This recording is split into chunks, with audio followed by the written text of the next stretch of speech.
This is Dr. Bob Chisholm and his teaching on 1st and 2nd Samuel. This is session number 17 on 2 Samuel chapters 1 through 3. Tell it not in Gath, chapter 1. The road to the throne is paved with blood, chapters 2 and 3.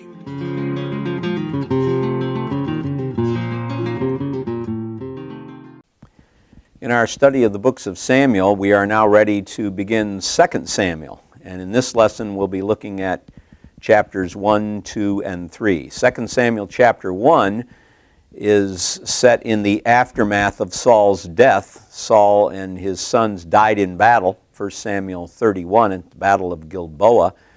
The Philistines defeated Israel, a humiliating defeat for the nation. And in 2 Samuel 1, David is going to find out about this, and we're going to see his response. And I've entitled 2 Samuel 1, Tell It Not in Gath, because that's something that David says. This news should not be broadcast. Israel's great defeat. And then we'll transition into 2 Samuel 2 and 3. And really that whole section, chapters 2, 3, 4, and into 5, we see David ascending to the throne of Israel. First, he's going to become king in the south, in Judah, in Hebron, and then after 7 years of ruling over Judah from Hebron, David is going to become king of the united nation of Israel. And so that's kind of where we're heading in the next, in this lesson and the lesson to follow. But we want to look at 2 Samuel chapter 2, 2 Samuel chapter 1 initially. And it begins with, after the death of Saul, David returned from striking down the Amalekites and stayed in Ziklag 2 days. So we're reminded again, any fake news out there that David participated in the Philistine victory over Israel is not true. It's just that, fake. David was gone. The Philistines would not let David and his men fight with them. They were suspicious of their motives. And so actually, while David was down fighting Amalekites, that's when the Philistines defeated the Israelites and Saul was killed. So David wasn't even there when Saul and his men were killed and Israel was defeated. David had left the Philistine army and he was fighting the hated Amalekites. So, on the third day, a man arrived from Saul's camp with his clothes torn and dust on his head. When he came to David, he fell to the ground to pay him honor. So this individual arrives. He's obviously in mourning mode. His clothes are torn. He's got dust on his head. And so David asks, "Where have you come from?" And he answered, "I have escaped from the Israelite camp." "What happened?" David asked. "Tell me." "The men fled from the battle," he replied. "Many of them fell and died, and Saul and his son Jonathan are dead." David says to the young man who brings the report, "How do you know that Saul and his son Jonathan are dead?" David wants verification of this report. And so this young man says, "Well, I happened to be on Mount Gilboa, and there was Saul leaning on his spear with the chariots and their drivers in hot pursuit. And when he turned around and saw me, he called out to me, and I said, 'What can I do?' And he asked me, 'Who are you?' 'An Amalekite,' I answered. Then he said to me, 'Stand here by me and kill me. I'm in the throes of death, but I'm still alive.' So I stood beside him and killed him." And by the way, we talked about this earlier. This is the verb form in the Hebrew that is used for finishing someone off who's already been mortally wounded. It's that verb form that was used when David finished off Goliath with the sword after mortally wounding him with a sling stone. So I stood beside him and killed him. I finished him off because I knew that after he had fallen, he could not survive. And I took the crown that was on his head and the band on his arm and have brought them here to my Lord. Now this raises questions. Before we look at David's response to all of this, it raises questions because in 1 Samuel 31, remember what had happened. Saul had been wounded by the archers, and he knew he was going to die. He did not want to be tortured by the Philistines, and so he asked his armor-bearer to run him through with his sword. The armor-bearer didn't want to do that. Too much respect for Saul, just couldn't make himself do it. And so we are told there that Saul fell on his own sword and committed suicide. And then the armor-bearer did the same thing. Well, in this chapter, we have a different story. Now, that story was the narrator speaking. In this particular chapter, it's an Amalekite. And anytime anyone is quoted in Scripture, you always have to ask yourself, is that accurate? You have to assess the status, the reliability of the speaker. You can't just assume that because someone says something, it's true. But this Amalekite is claiming that Saul was mortally wounded but not dead, and he asked this individual to finish him off, and the Amalekite did it. So how are we to sort this out? Some people will argue that, well, the passages need to be harmonized. 1 Samuel 31 is kind of a streamlined account. Saul fell on his own sword and died. We get a little more detail here in 2 Samuel 1. We discover that, well, even when Saul fell on his sword, he still was not dead. And so this Amalekite finished him off. And in this case, there's an assumption that the Amalekite is telling the truth. And this is the way it played out. Another option, of course, would be, no, Saul was already dead. And the Amalekite is concocting this story in order to get in good with David. And so he realizes, I have an opportunity here to get in good with David. If I were to take Saul's crown and his royal symbols to David and swear allegiance to David, David would thank me for doing this and probably be happy that I killed Saul, his enemy. So I'll come up with this story. I tend to lean toward the fabrication view, but not everyone does. Some good commentators would argue more for a fusion of the stories. I don't think there's a contradiction. I wouldn't say there's, two different, the narrator would be wrong. I wouldn't choose the Amalekite over the narrator. The narrator is correct in some way. He's either giving a streamlined account that's filled out in more detail, or this Amalekite is making this up. At any rate, it's clear that the Amalekite is trying to ingratiate himself with David.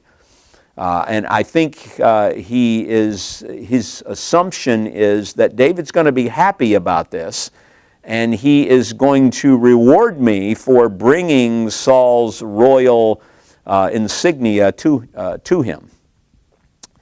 So, let's see what David says in response. Verse 11. First of all, David and all the men with him took hold of their clothes and tore them. They mourned and wept and fasted till evening for Saul and his son Jonathan, and for the army of the Lord, and for the nation of Israel, because they had fallen by the sword. David is not thinking in terms of individuals. Yes, Saul is gone. Jonathan, who was next in line to be king, he's gone. This is all part of a devastating defeat that took place. And it's the army of the Lord and the nation of Israel that the men are ultimately most concerned about. And the death of Saul and Jonathan just epitomizes all of that. And so they're mourning and they're weeping and they're fasting. A series of verbs that emphasizes the depth of their grief. And it's the only place in the Old Testament where all three of these verbs are used together. So great suffering emotionally for the army.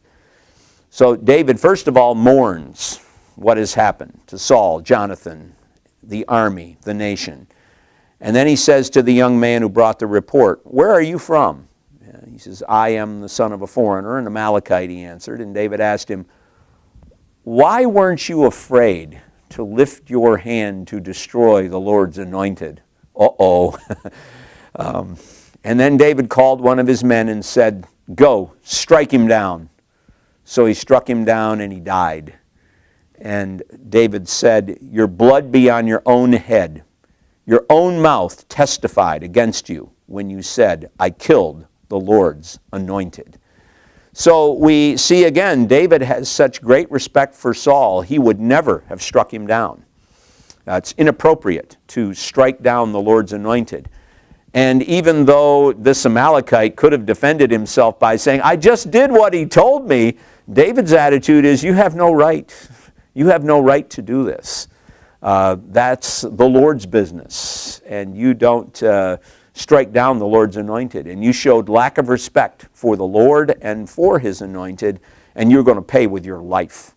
So no matter what happened, if this really happened the way the Amalekite said, or if he just made the story up, it didn't turn out well for him. And hopefully you see how this fits into the apology, the defense of David here. Not only was David not even near the battlefield when Saul died, but when an individual brought Saul's crown and insignia to him, that individual paid with his life because he claimed to have struck Saul down. So we see David's loyalty to Saul continuing here. Because on the fake news side, they might have said, you know, David ended up with Saul's crown. How did he get that? Well, this is a story that tells how he got that and how he responded to the one who brought it to him when that individual said that he had struck Saul down to end his life. And so hopefully you can see how this account fits into that defense of David. David is not guilty in any way of the death of Saul. And in fact, when he heard about it, he mourned terribly. It had a tremendous negative emotional impact upon him. And then we get a lament. In the rest of chapter 1, we get a lament that David sang concerning Saul and his son Jonathan. And he ordered the people of Judah to also sing this song. It's called Bow. It's called Keshet, Bow, the Lament of the Bow. And it's written in the book of Yashar. I wish we had access to that book. There would be lots of interesting information in that volume, but it was in a book that Israel kept that included some songs. And in this lament, David, it's clear that he is not celebrating. He is not celebrating the death of Saul. He's not saying, finally, the door is wide open and I am ready to occupy the throne of Israel. I'm ready to take over my destiny and fulfill my destiny and God's promise. He's not celebrating at all. And so it's very poetic. A gazelle lies slain on your heights, Israel. How the mighty have fallen. Tell it not in Gath. Say, don't broadcast this in Philistine territory. This is an unmitigated disaster. Tell it not in Gath. Proclaim it not in the streets of Ashkelon, lest the daughters of the Philistines be glad, lest the daughters of the uncircumcised rejoice. We don't need to be broadcasting all of this. And he continues in this vein, and down in verses 22 and 23, he remembers what great warriors Saul and Jonathan were. They were loved and admired by many. In death they were not parted. They were swifter than eagles, stronger than lions. And then he calls upon the daughters of Israel to weep for Saul. And he says again in verse 25, how the mighty have fallen in battle. Jonathan lies slain on your heights. I grieve for you, Jonathan, my brother. You were very dear to me. And of course, we know this. Jonathan and David were close friends. And on more than one occasion, a covenant was made between them. Whether they were reaffirming earlier promises, supplementing those earlier promises, they had a covenant relationship. And they were loyal to each other. And then David says, your love for me was wonderful. It was unique, I think is the idea. More wonderful than that of women. Well, there is a modern view that David and Jonathan had some kind of homosexual relationship. It's ridiculous. If you understand the context of the Old Testament, that would have been considered wrong in the law, and David and Jonathan were not engaging in that kind of behavior.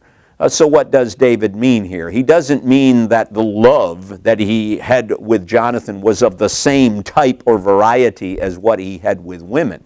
I think what he is saying is that the love that he received from Jonathan, which was a loyalty and an allegiance, it formed a stronger bond in many ways than the mere romantic love that he experienced with women.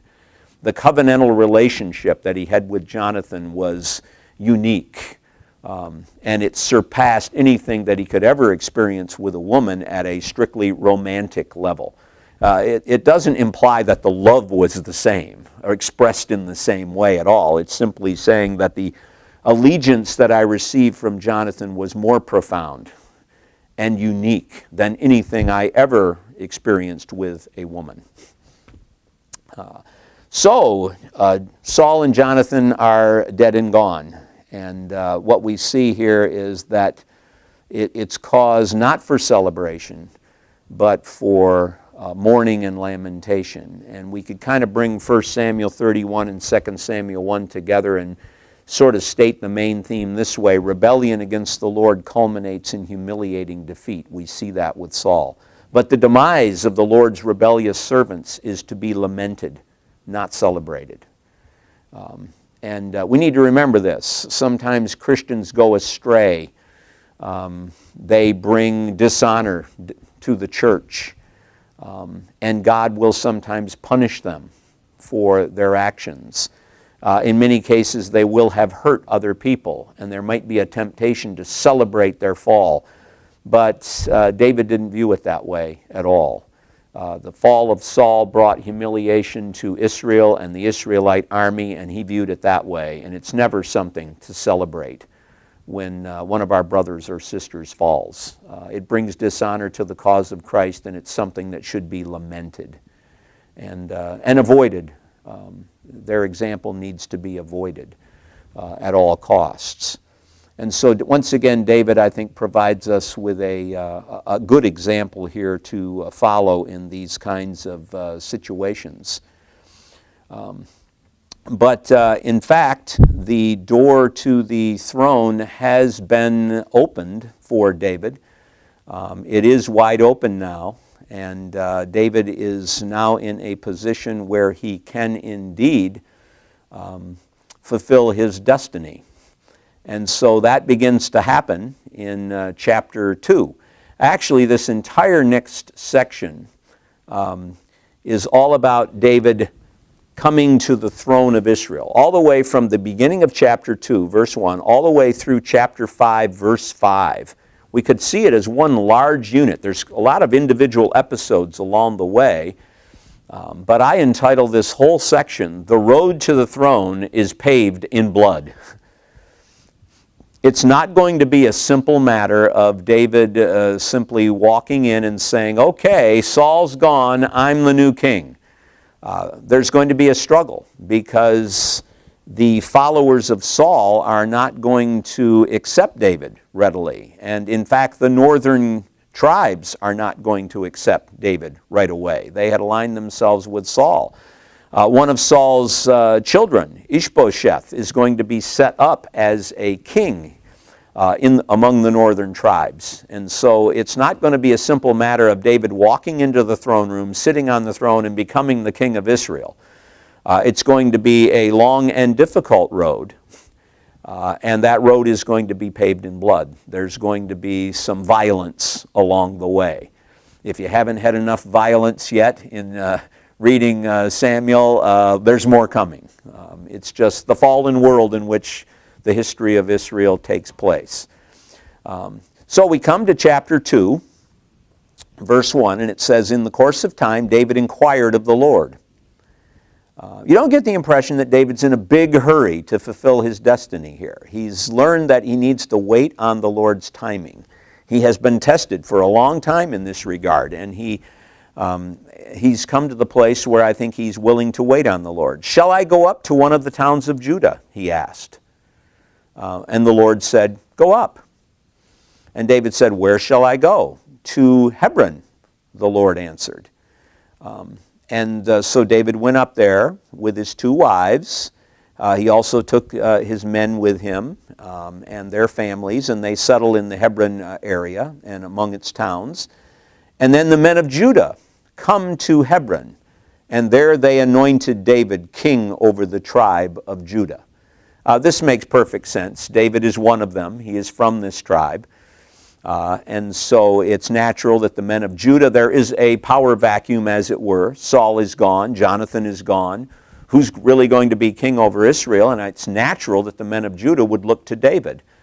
They know that David had been chosen by the Lord.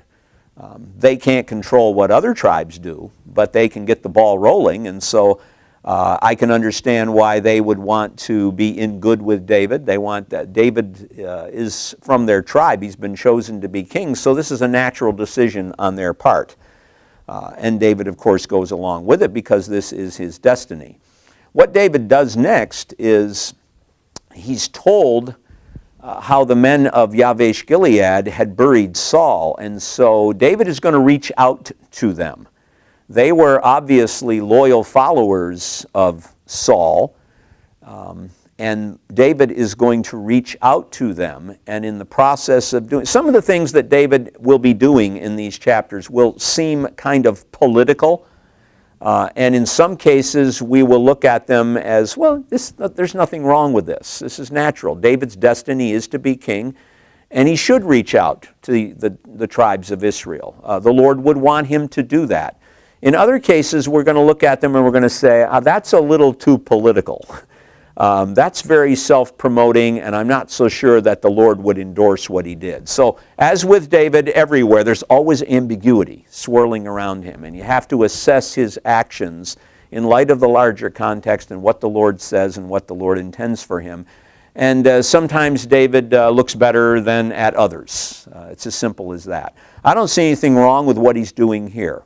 He reaches out to these men of Yavesh Gilead who are loyal to Saul and his family. And he says, the Lord bless you for showing this kindness to Saul your master by burying him. So I think this is an opportunity for David to once again demonstrate, I did not want Saul to die. I wasn't behind that in any way. And I'm going to reach out and commend those who were loyal to him. Because I was loyal to him. I refused to raise up my hand against him. May the Lord now show you kindness and faithfulness, and I too will show you the same favor because you have done this. So David says, hey, I commend you for what you did for Saul. I commend your loyalty to him. And I am asking the Lord to reward you for that. You deserve that. Now then, be strong and brave, for Saul, your master, is dead. And the people of Judah have anointed me king over them. It's as if David is saying, I commend you for your loyalty to Saul, but the reality, men, is this. I know that you're grieving over this, but the reality is Saul's gone. And the men of Judah have decided that I should be the king. And so he's probably hoping that the men of Yavesh Gilead will understand that, God did choose David to be the next king. So David is reaching out to them. Yes, there's a political dimension to it. If I can reach out to some of Saul's loyal followers, get them on my side, that may help me because we need to unify Israel. We need to unify Israel, and the Lord has chosen me to do that. So I don't read what David is doing there as negative. Meanwhile, Abner, son of Ner, the commander of Saul's army, where is he going to stand on all this? Well, he had taken Ishbosheth, son of Saul, and brought him over to Mahanaim, which is Transjordan. It's east of the Jordan. You may be thinking, why aren't we setting up the king right back home in central Israel somewhere? It's because the Philistines have pretty much overrun Israel. He made him king over Gilead, Ashuri, and Jezreel, and also over Ephraim, Benjamin, and all Israel. Officially, Ishbosheth has been declared king of Israel. Now this would be minus Judah, because Judah has already declared for David. But it's very telling that he sets up shop over in Transjordan because the Philistines have overrun the place. We can say, you are the king of Israel, but practically speaking, that's not happening yet. Ishbosheth, son of Saul, was 40 years old when he became king over Israel, and he reigned 2 years. The tribe of Judah, however, remained loyal to David. The length of time David was king in Hebron over Judah was 7 years and 6 months. We're not sure exactly where Ishbosheth's 2 years fit into that 7 years, but we are being told here that David was only king in the south for 7 years. To become king over all of Israel, he's going to have to wait a little while for that. In the meantime, Abner is trying to keep the Saul kingship going. He's trying to create a dynasty, as it were, by putting in Ishbosheth. And so there's going to be some conflict between the pro-Saul group and the pro-David group. And it's the reality historically of that conflict that I think explains the books of Samuel as being a pro-David defense in many ways. Because you can see there's opposition to David. Not everybody's buying into this. And so some of the information that we're getting in the books of Samuel is designed to help people see David really is the chosen one, and you need to get in line with the program. Abner, son of Ner, together with the men of Ishbosheth, son of Saul, left Mahanaim and went to Gibeon. And Joab, son of Zeruiah, and David's men went out and met them at the pool of Gibeon. And so this is interesting. One group sits down on one side of the pool, and the other group sits down on the other side. And then Abner says to Joab, let's have some of the young men get up and fight hand to hand in front of us. Actually, the Hebrew verb could be translated play. I don't think this is just sporting here. It's all right, let them do it. I think it is a form, it's similar to when Goliath challenged the Israelites to send a champion out. Single combat. This is sort of a team version of this. It's as if we're going to have your 12 against our 12, and whoever prevails in this will be the winner. They may be thinking that way, but at any rate, it doesn't prove anything. Because what happens, the 12 on the Benjaminite side, the 12 pro-Saul followers, and then the 12, or Ishbosheth at this point, and the 12 who are for David, they come together, they pair up, and according to verse 16, each man grabbed his opponent by the head and thrust his dagger into his opponent's side. So what's happening? I'm grabbing this fellow by the head and drilling him in the side, but in the meantime, he's doing the same thing to me, and we're stabbing each other to death. And they fell down together. And so nothing comes of this. I mean, normally you'd have a shield here, and you'd work this side, but apparently they're just going at each other with swords. And they die, and the place in Gibeon was called Chelkat Hazurim, and I don't think that that's probably the original reading there. That means the portion or the field of the flints, something like that. I tend to think that we probably should amend the text at this point, and I realize this is getting a little technical. We could amend the text to Siddim, because Dalet and Resh, the letters Dalet and Resh, D and R, are involved here, and they're easily confused in Hebrew, and I can show you examples of that. That would mean the portion of the sides, or the field of the sides, and they stabbed each other in their sides. Another option is to change Tsurim to Sarim. That would just be a change in vowels. It wouldn't involve changing letters. And Sarim can be understood as adversaries. So it would be the portion or the field of the fighters. And it just seems like sides or fighters works better than flints here in terms of the naming of the place. But that's kind of a technical issue. We'll move on.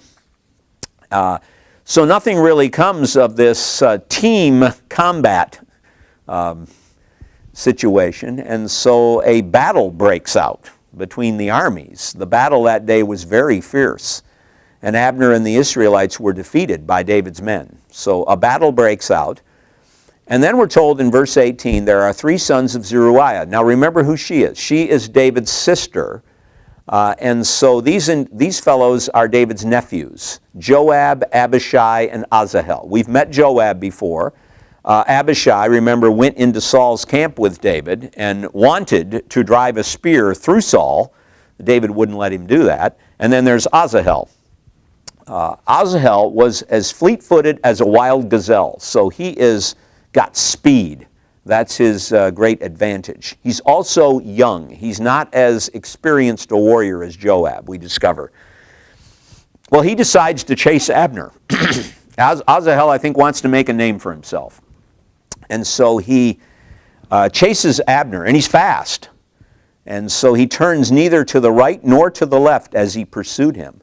Well, Abner looks behind him, and he sees Asahel. He says, "Is that you, Asahel?" And he says, "It is." And Abner says to him, "Turn aside to the right or to the left. Take on one of the young men and strip him of his weapons. Fight somebody your own age.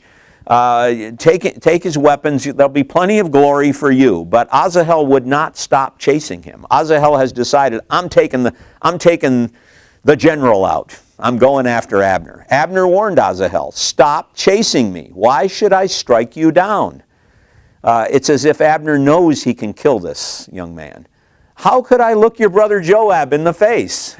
If I kill you, Joab's going to say, 'Fight somebody your own size.' What honor was there in that?" He says, "I don't want to have to deal with Joab. There'll be no honor in this for me. There might be for you if you try to kill me, but I'm not going to let you kill me.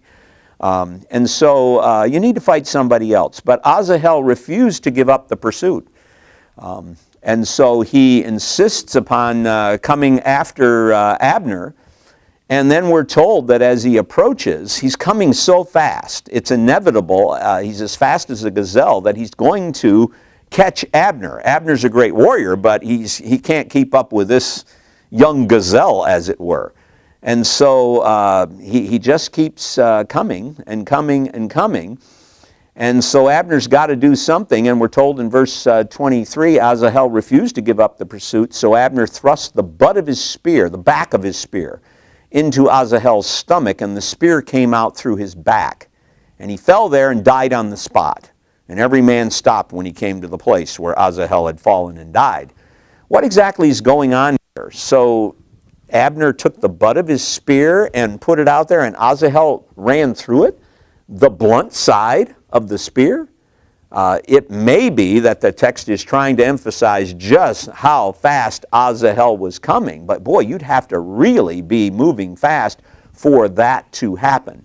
That's why some will say that he didn't run into the butt of the spear, but that Abner used a back motion of the spear. In other words, he took his spear and did a back thrust, and that would explain how the spear with its point would go through him. But another explanation that I tend to lean toward is that spears, and we know this from archaeology, we've actually found these casings. They would sometimes on the butt end of the spear, not the striking side where you have the blade of the spear, the point of the spear, but they would sometimes put a metal casing on the blunt end, and it had a point so you could stick it in the ground. So you could stick it in the ground. You wouldn't want to stick the point of your spear, which you're going to use in battle, into the ground. But some have suggested that he's got that metal casing on the butt end of the spear, as it were, and it's that he just makes a movement like that, and that's sharp enough to impale Asahel, as it were. So in some way, this happened, and Asahel is now dead. Joab and Abishai pursue Abner. The sun is setting, we are told in verse 24. The men of Benjamin are rallying behind Abner, and they form themselves into a group and take their stand on the top of a hill. But then Abner calls out to Joab. He's had enough. "Must the sword devour forever? Don't you realize that this will end in bitterness? How long before you order your men to stop pursuing their fellow Israelites?" And so Abner calls for a truce. He's had enough. He's lost the battle, and he's just calling for a truce. And Joab answers in verse 27, "As surely as God lives, if you'd not spoken, the men would have continued pursuing them until morning." So Joab blows the trumpet. The troops come to a halt. They stop their pursuit. The fight ends, and everyone just kind of goes their separate ways. We are told in verse 30 that besides Asahel, 19 of David's men were found missing. But David's men had killed 360 Benjaminites who were with Abner.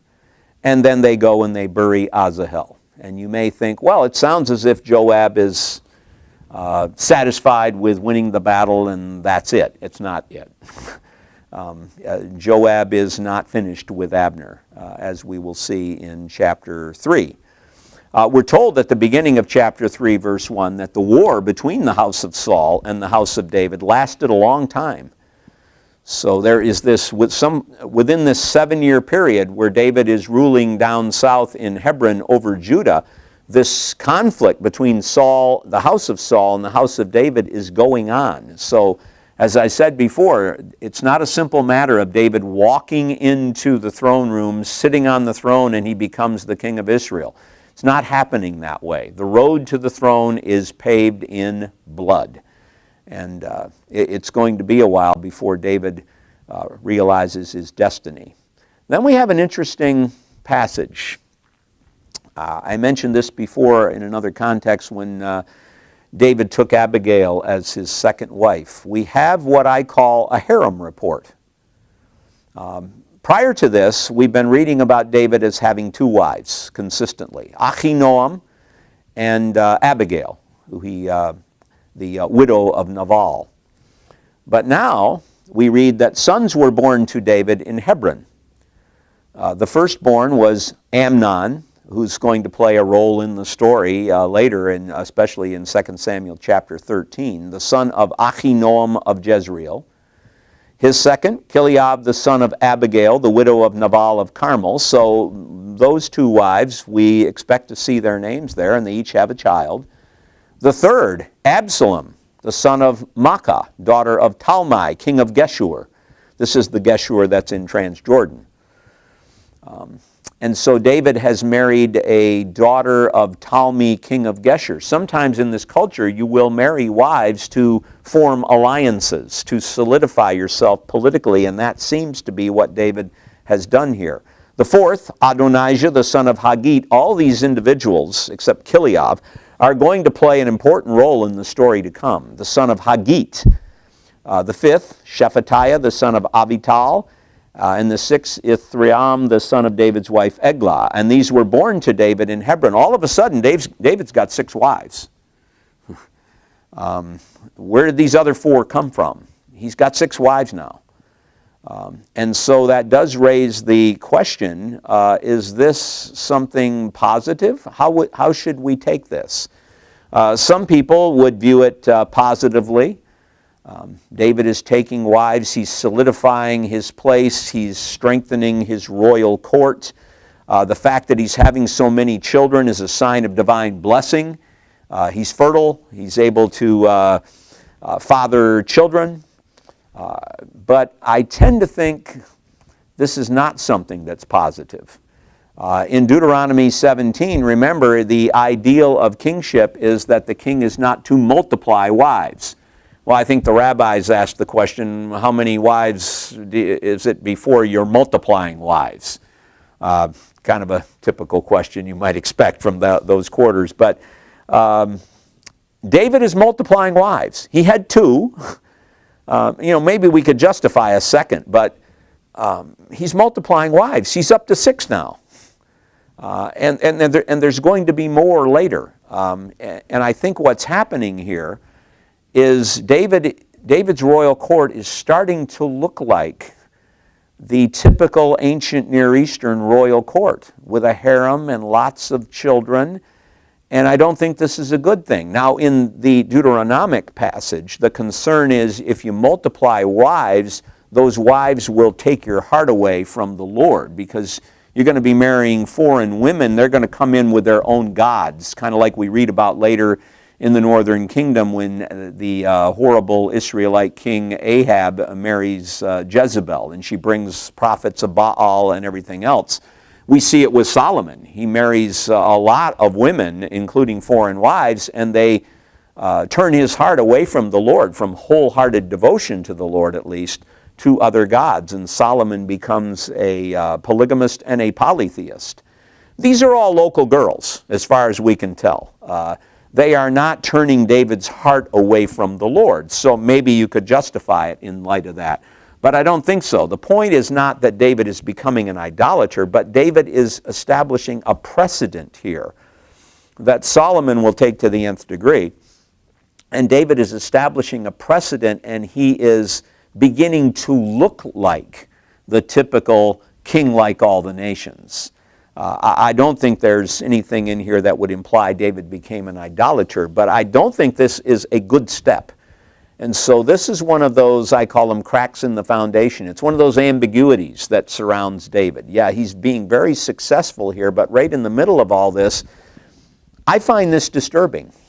I find this disturbing. David is starting to look like the typical king. This could lead to problems, and it does with Solomon later. So during the war between the house of Saul and the house of David, Abner had been strengthening his own position in the house of Saul. Saul had a concubine who had survived him named Rizpah, daughter of Aiah. And Ishbosheth accuses Abner of sleeping with her. Why did you sleep with my father's concubine? This would be serious because it would be a statement by Abner, I intend to become king. I'm going to take the former king's concubine to myself. And so it's natural that Ishbosheth would be disturbed by this. But I get the impression that Abner did not do this. This was a false accusation. Abner was very angry because of what Ishbosheth said. And he answered, am I a dog's head on Judah's side? This very day I'm loyal to the house of your father and to his family and friends. I haven't handed you over to David.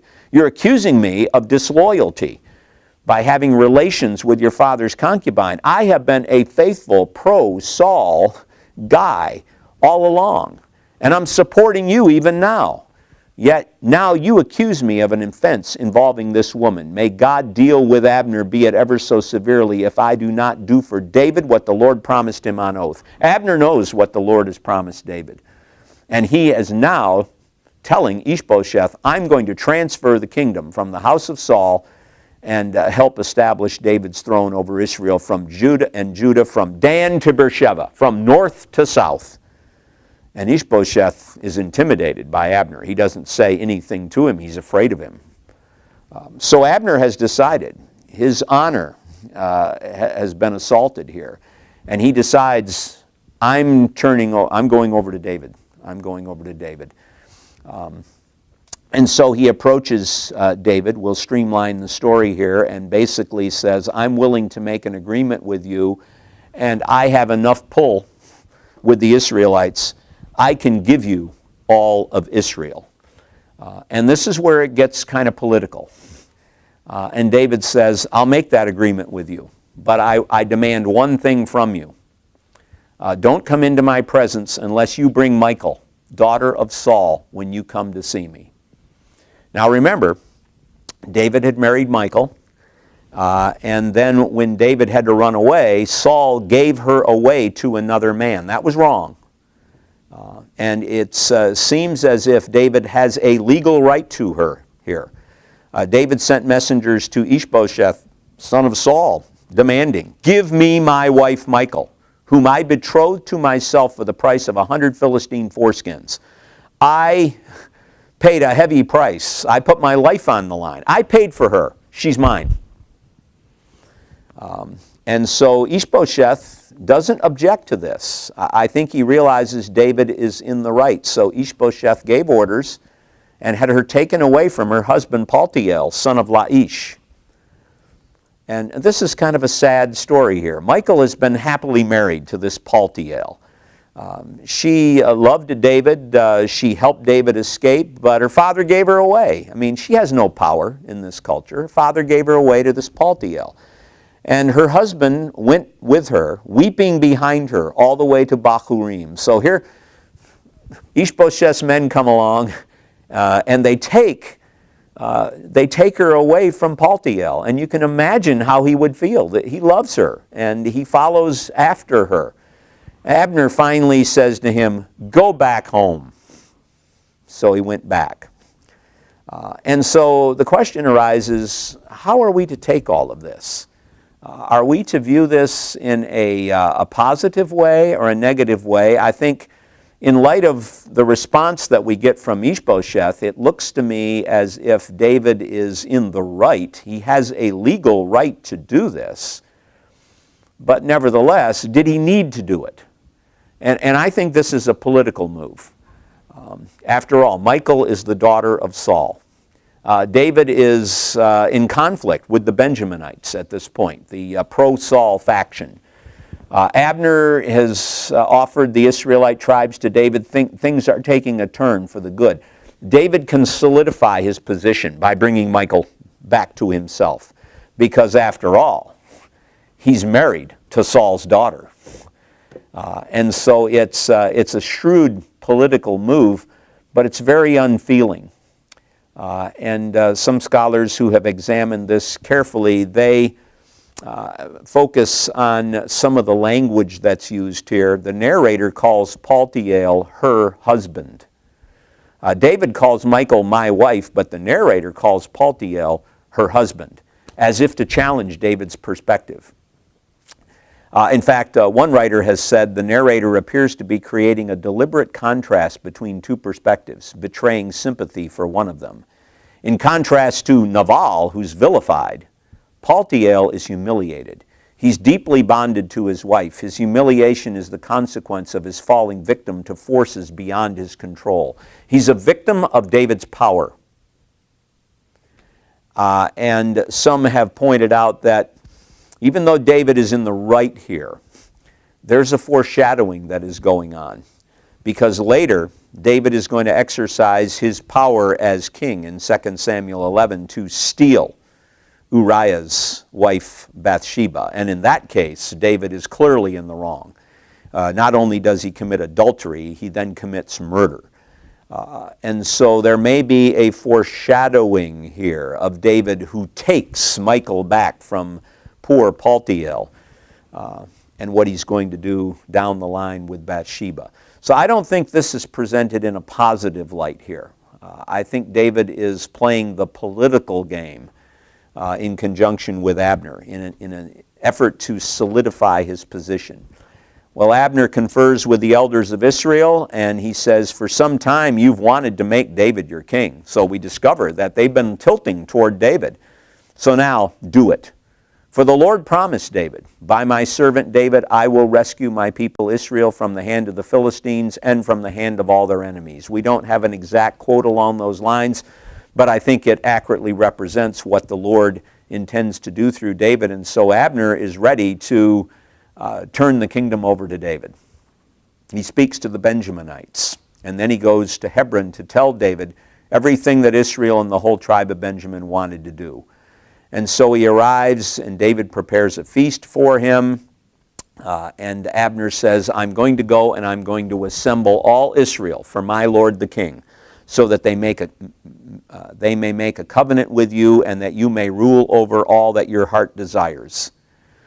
So Abner is turned. He has become loyal to David. He is now calling David his Lord, his king. He wants Israel to make a covenant with David. Everything seems to be moving in a positive direction here. But then something happens. Verse 22, just then David's men and Joab returned from a raid. They've got a great deal of plunder with them. Abner was no longer with David. He's been sent away by David. He's gone away in peace, and that's important. War is over. This is a time of peace.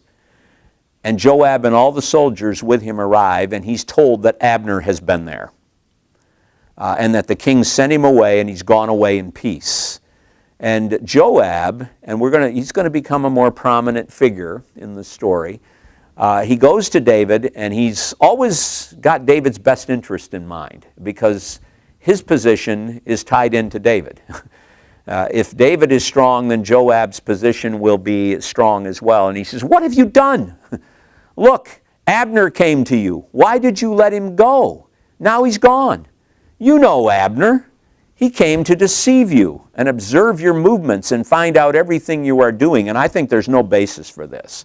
If we've been reading the story up to this, Abner seems to be sincerely on David's side. In fact, we even have a motive. He's mad at Ishbosheth. And so I don't believe Joab is correct in this evaluation, although I can see why, given the history, he would say something like this. He's wrong. And so Joab leaves David, and he sends messengers for Abner. And they bring Abner back. But notice the end of verse 26. David did not know it. The narrator is making it clear. David has reached out and he wants peace with the Benjaminites and with Abner. And David does not know what Joab is doing here. So fake news might say, David sent Joab out to do this. No, no, no. The truth is, David didn't even know what Joab was doing. So Abner comes back. And Joab takes him aside into an inner chamber as if to speak to him privately. And then we are told that Joab, in order to avenge the blood of his brother Asahel, Joab has not put it aside. Even though he stopped pursuing Abner on that earlier occasion, he has not put it aside, and he stabs him in the stomach, and he dies. So Joab has murdered Abner at a very inopportune time, just as Abner is ready to deliver the kingdom over to David. Joab does this. Later, when David hears about this, how will he respond? David has to make it clear to everyone that he is not behind all of this. If it seems as if David is being overly political through here, he almost has to do this. He has to distance himself from what Joab has done. He says, I and my kingdom are forever innocent before the Lord concerning the blood of Abner, son of Ner. May his blood fall on the head of Joab and on his whole family. He calls a curse down upon Joab. And a curse is basically asking God to bring justice upon the perpetrator. May Joab's family never be without someone who has a running sore or leprosy or leans on a crutch or who falls by the sword, who lacks food. And then verse 30, Joab and his brother Abishai murdered Abner because he had killed their brother Asahel. Earlier it was Joab who actually did it, but Abishai is a collaborator in this in some way. And then David said to Joab, tear your clothes, put on sackcloth, walk in mourning in front of Abner. We're going to have a state funeral, and you're going to be right out there in mourning for what you've done. And David walks behind the bier, the casket. And they buried Abner in Hebron, and the king weeps loudly at Abner's tomb, and all the people are weeping. And then David, who's very good with music and songwriting, sings a lament for Abner. Should Abner have died as the lawless die? Your hands were not bound, your feet were not fettered. You fell as one falls before the wicked. And so he again is casting Joab in the role of the wicked. And so David is going out of his way to make it clear that he did not have a part in this. And all the people weep. And they all came and urged David to eat something while it was still day. And David took an oath. May God deal with me, be it ever so severely, if I taste bread or anything else before the sun sets. And all the people are watching this, and they're pleased by everything that David is doing. And I think they realize, the people and all Israel knew the king had no part in the murder of Abner, son of Ner. And so just to kind of review here, this portion of the story is very important to the defense of David, because what Abner did can jeopardize all of this. But David is protesting his innocence. First of all, the narrator is telling us he didn't know anything about it. David protests his innocence. He calls a curse down on Joab and Abishai. He orders everyone, including Joab, to mourn for Abner. He leads a state-sponsored funeral procession. He chants a lament. He fasts. And then he calls another curse down on Joab for good measure. If you go into verses 38 and 39, the king said to his men, do you not realize that a commander and a great man has fallen in Israel this day? So he has a very high opinion of Abner. Abner has won victories for Israel. And today, though I am the anointed king, I am weak. And these sons of Zeruiah, my nephews, they're just too strong for me. May the Lord repay the evildoer according to his evil deeds. And that sounds good on the surface. David is distancing himself from these guys, and he's looking to the Lord to accomplish vengeance, and that can be a good thing. But I don't think it's viewed positively. I think David is failing here. He's failing to bring justice, and that's his job as king. Joab is a murderer. And when there's a murderer, the king has the authority under God to do something about that. He's not bringing justice to the realm. He's very quick to kill the Amalekite. When the Amalekite says, I raised my hand against the Lord's anointed, and David said, you shouldn't have done that. He's very quick to do that. And in fact, in chapter 4, we're going to see him. He's very quick to bring judgment upon those who are going to assassinate Ishbosheth.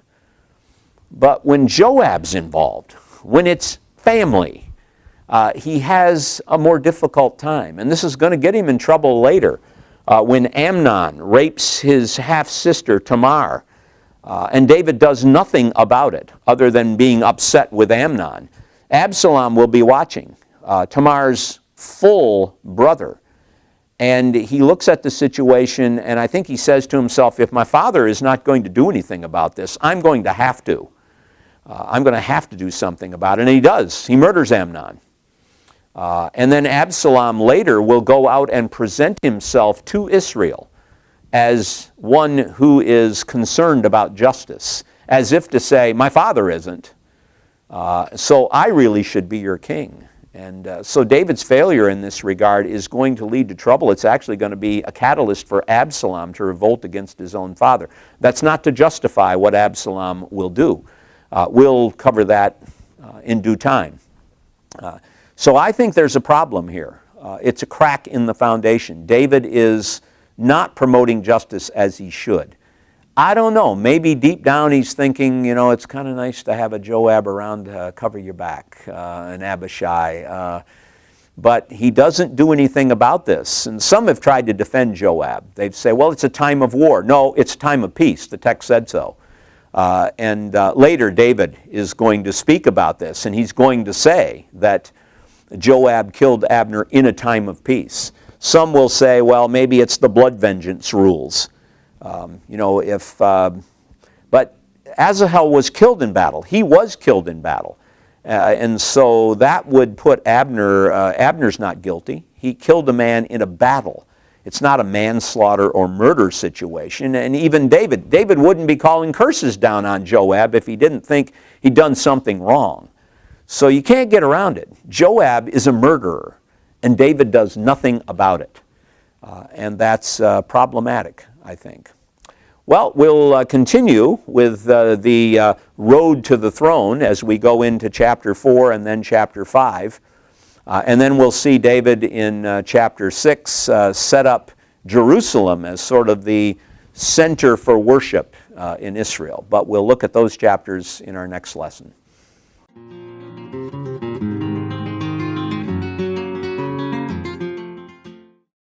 This is Dr. Bob Chisholm and his teaching on 1st and 2nd Samuel.